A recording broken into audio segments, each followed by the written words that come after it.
सारे दर्शकों का एक बार हम फिर से स्वागत करते हैं। आज के इस प्रोग्राम में सबसे पहले हम स्वागत करना चाहते हैं मनन गुप्ता जी का। मनन जी, आपका बहुत बहुत स्वागत है मिडवीक न्यूज रूम में। Thank you very much Yudhishthir ji, and always a pleasure to be here in the programme. You very welcome Manan ji. अब मेरे ख्याल से आज जो सबसे बड़ी खबर है मिडवीक न्यूज रूम में वो ये है कि Indian prime minister Narendra Modi, जिक्र तो उनका पिछले कुछ महीनों से चल रहा था बट अब ऑलमोस्ट कंफर्म हो चुका है।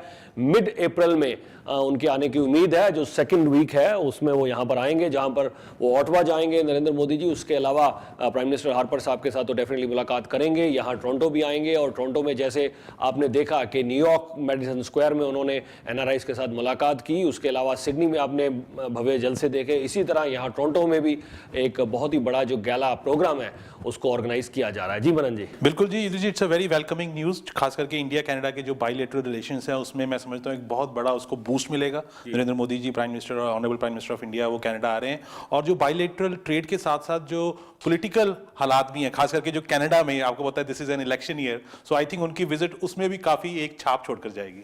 बिल्कुल। और मनन जी, मैं समझता हूं कि जहां तक आपसी व्यापार का संबंध है, $5 billion is a bilateral trade. Both the countries wanted to increase it to $15 billion. Free trade agreements की बात हो रही है और बहुत सारी और इंपॉर्टेंट एग्रीमेंट्स पहले भी होते रहे हैं, और कहा जा रहा है कि इस बार भी जब वो यहाँ आएंगे तो कुछ मेजर अनाउंसमेंट्स जो हैं वो डेफिनेटली की जाएंगी। यार इंडिया की जो इकोनॉमी है, जैसे हम बात कर ही रहे थे कि इंडियन इकोनॉमी, जो OECD ने जो लेटेस्ट अपडेट जारी की है, उन्होंने कहा है कि Indian economy will grow by 7.7% and they are going to surpass China. हालांकि हम बता दें कि ये GDP growth, annual rate of growth जो है उसमें इंडिया चाइना से आगे शायद निकल जाए, लेकिन ओवरऑल वॉल्यूम तो हम सब जानते हैं कि ठीक है, चाइना की अभी भी काफी ज्यादा है। It will still take many years to match the volume in terms of volume अगर हम चाइना की बातचीत करें। लेकिन this is certainly a good news के।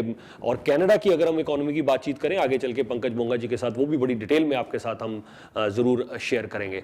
लेकिन इससे पहले कि आगे कुछ और मुद्दों पर, अहम मुद्दों पर बात करें, मनन जी मैं जानना चाहूंगा कि कम्युनिटी में हम जानते हैं कि जी बहुत सारे जो फ्रॉड्स हैं आजकल, आए दिन कुछ ना कुछ खबर ऐसी आती रहती है कि ये फ्रॉड हो गया, वो फ्रॉड हो गया, फोन कॉल आ गए जी, किसी ने रेवेन्यू कनाडा के नाम पे फ्रॉड कर दिया, किसी ने किसी नाम के ऊपर फ्रॉड कर दिया, कि गलत लोग डरा धमका के पैसे लेने की बातचीत, ये सारी चीजें काफी चल रही हैं। जी बिल्कुल युधिष्ठिर जी, देखिए समाज में हर तरह के लोग हैं, हर तरह के फ्रॉडस्टर्स हैं, स्कैमस्टर्स हैं, जो इस तरह की सिस्टम को मिसयूज करते हैं, सिस्टम का अब्यूज करते हैं। इसलिए मार्च का महीना है जो पूरे कनाडा में फ्रॉड प्रिवेंशन मंथ के तौर पर मनाया जाता है, और हमारी भी कोशिश इस प्रोग्राम में यही है कि अपने दर्शकों को जागरूक करें कि किस तरह से उन्होंने फ्रॉड से बचना है। फ्रॉड आपको फोन पर हो सकता है, आपके साथ घर आकर कोई कर सकता है, आपको कोई मेल के थ्रू कर सकता है, कोई ईमेल के थ्रू कर सकता है। बहुत तरह के फ्रॉड नजर में आ रहे हैं।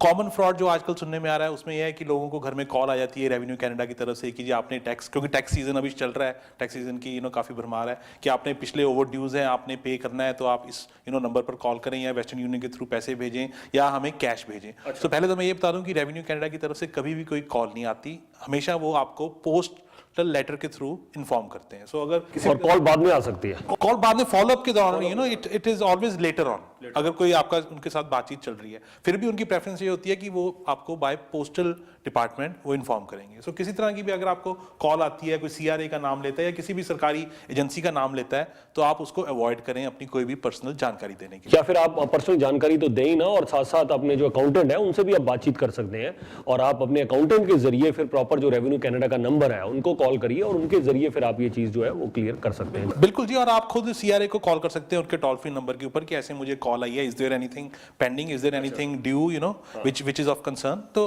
आप खुद प्रोएक्टिव बनिए इंस्टेड ऑफ कोई आपको कॉल करके तंग कर रहा है। दूसरी है कि आजकल ईमेल्स बहुत आती हैं कि भाई किसी तरह आपका फॉर्च्यून निकला हुआ है, कोई लॉटरी निकली हुई है, किसी ने आपके नाम पर विल छोड़ी हुई है, बहुत सारा पैसा पड़ा है विदेशों में, उस तरह की ईमेल से बचाव करें। फिर जिन घरों में सीनियर्स हैं उनको कई बार युधिष्ठिर जी फोन कॉल आ जाती है, उनका अपना रिलेटिव बनकर कि जी मैं आपका पोता हूँ, पोती हूँ, मैं इस जगह फंसा हुआ हूँ, मुझे आप पैसे भेजें वेस्टर्न यूनियन के थ्रू, मैं गिरफ्तार हुआ हूँ या मेरा कोई एक्सीडेंट हो गया। सो जो से सीनियर्स होते हैं वो काफी जल्दी घबरा जाते हैं।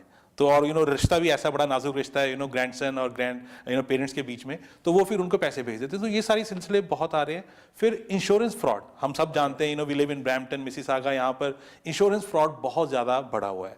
ओंटारियो के डाटा ये बता रहा है कि 1.6 बिलियन तक का सिर्फ इंश्योरेंस का स्कैम, फ्रॉड ओंटारियो में हो रहा है। उसका नतीजा क्या है कि हम सबकी इंश्योरेंस, खास करके जो लोग ब्रैम्पटन में रहते हैं, एक आसान सा कारण मिल जाता है इंश्योरेंस कंपनीज को हमारी इंश्योरेंस रेट्स बढ़ाने का। सो किस तरह से इस फ्रॉड से बचना है? बहुत सारे साधन हैं, बहुत सारी वेबसाइट्स हैं। अगर आपके ध्यान में कोई भी क्राइम आता है सामने निगाह के, तो आप पहले तो क्राइम स्टॉपर्स को कॉल करें।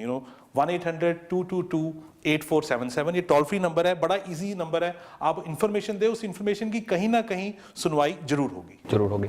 मनन जी, इसके साथ साथ मैं बातचीत ज़रूर करना चाहूँगा कि सोशल मीडिया का इस्तेमाल या इंटरनेट का जो इस्तेमाल है, आप किसी को थ्रेटन करने के लिए या किसी के बारे में गलत शब्द लिखने के लिए ना करें, क्योंकि हम सब जानते हैं कि फिर गंभीर परिणाम जो हैं वो हो सकते हैं। सो आपके लिए बहुत ज़्यादा ज़रूरी है कि please do not use any kind of social media. कई बार हम अपने लिसनर्स की जानकारी के लिए बता दें कि अगर इंटरनेट पर कोई खबर लगी है, वो सही है, गलत है, जब आप उसको अपनी सोशल मीडिया पर डाल देते हैं, अपनी फेसबुक पर आप डाल रहे हैं, तो आप कहीं ना कहीं आप भी उतने ही जिम्मेवार बन सकते हैं। कल को आपको भी कोई पूछ सकता है कि आप कैसे ये न्यूज़ स्प्रेड आउट कर रहे हैं। सो मेक श्योर कि जी किसी तरह की कोई जो गलत इन्फॉर्मेशन है, और आजकल कई बार क्या है कि मिस इन्फॉर्मेशन आती है, आप उसको अपने कंप्यूटर पर डाल रहे हैं, अपनी सोशल मीडिया साइट पर डाल रहे हैं, अपनी फेसबुक पर, ट्विटर पर, कुछ भी इन्फॉर्मेशन डालने से पहले उसको ज़रूर वेरीफाई कर लीजिए ध्यान से कि कहीं हम किसी के बारे में कोई गलत इन्फॉर्मेशन जो इंटरनेट पर अवेलेबल है, हम अपनी सोशल मीडिया पे समवेयर और the other we are also getting involve. और ये ज़रूर ध्यान रखें कि कई बार हमें पता भी होता है मनन जी कि लग रहा होता है कि ये जो इन्फॉर्मेशन है किसी को टारगेट किया जा रहा है, ये जो खबर है किसी के बारे में गलत फैलाई जा रही है, उसके बावजूद अगर हम भी उसको स्प्रेड अराउंड कर रहे हैं, we should stop doing that कि किसी को भी बुली करना इंटरनेट के जरिए, किसी को भी इंटरनेट के जरिए हरास करना, किसी भी सोशल मीडिया के जरिए आप यूट्यूब पर किसी को हरास कर रहे हैं, फेसबुक पर किसी को हरास कर रहे हैं, ट्विटर पर कर रहे हैं, व्हाट्सएप पर कर रहे हैं, आई थिंक हम इसको बड़े स्ट्रॉन्ग शब्दों में किसी को भी बुली करना या इन सब गलत चीज़ों को हम जहाँ कंडेम करते हैं, वहीं हम ये भी कहते हैं कि आप इस गलत मिस इन्फॉर्मेशन का हिस्सा ना बने। बिल्कुल विजय जी, आपने बड़ा बखूबी बताया। मैं यहाँ दर्शकों को जरूर रिक्वेस्ट करना चाहूँगा कि प्लीज़ एक्ट रिस्पॉन्सिबली। अगर आप अपनी रिस्पॉन्सिबिलिटी से पीछे हटते हैं तो जरूर आप सोशल मीडिया को भी मिसयूज़ करेंगे, आप इंटरनेट को भी अब्यूज़ करेंगे, और उसका खमियाजा कभी ना कभी आपको और आपके और परिवार के मेंबर्स को भुगतना पड़ सकता है, क्योंकि कानून के हाथ बहुत लंबे। हम लोग समझते हैं कि हमने फेसबुक के ऊपर या ट्विटर के ऊपर या किसी यूट्यूब के ऊपर अगर कोई पोस्टिंग डाल दी, वीडियो डाल दी, हमें कोई पकड़ नहीं पाएगा। नहीं, वो सारे जो से IP एड्रेसेस होते हैं, हर एक कंप्यूटर का एक इंडिविजुअल IP एड्रेस होता है, उससे आपकी ट्रैकिंग हो सकती है। आपने कब वो ईमेल खोली, कब आपने वो ट्विटर के ऊपर पोस्ट डाली, कब आपने फेसबुक के ऊपर उसको पोस्ट किया। So everything is traceable. और आजकल तो बहुत सारी लेटेस्ट एडवांसमेंट्स इतनी हो गई कि आप जितना मर्जी उसको डिलीट कर लें, it will always keep on haunting you. और अब मनन जी बातचीत करते हैं होली गाला की, जो यहाँ ब्रैम्पटन में मनाए जा रहे हैं। तैयारियां काफी जोरों शोरों से हैं, बताइए फिर सारी डिटेल। बिल्कुल जी, विलियम ऑसलर हेल्थ फाउंडेशन की तरफ से सेकंड एनुअल होली गैला जी इस फ्राइडे को होने जा रहा है, मार्च 27 को, और बहुत ही बड़ा इवेंट है। बहुत ही कम्युनिटी से, बिजनेस से, इंडस्ट्री से उसको सपोर्ट मिल रही है, और स्पेशल तौर पर विनय विरमानी, निंदी कौर, मंज म्यूजिक और राहुल खन्ना जी इस इवेंट को MC कर रहे हैं। So it will be a very good colourful event, and thanks to